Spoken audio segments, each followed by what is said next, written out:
File properties have always been a useful way to track information or metadata about our files. We can see here there are top-level custom properties as well as configuration-specific properties.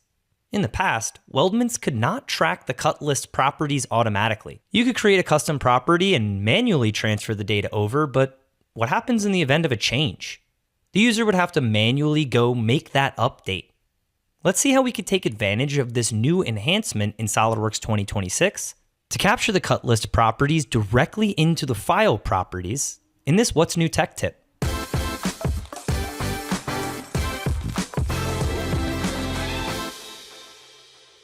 Using this weldments file here, you can see there is a configuration-specific property for both the description and total length of the legs of our model.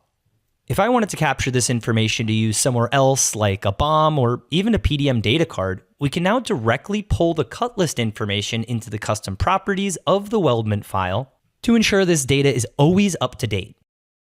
Now that this information can be tracked in our file properties, we could use this information downstream in a PDM or even an ERP environment, and it'll always be the most up-to-date information.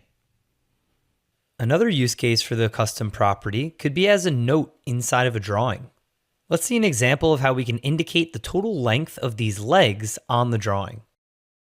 By adding a note to the drawing, we can link this note to a custom property, which now includes our cut list items.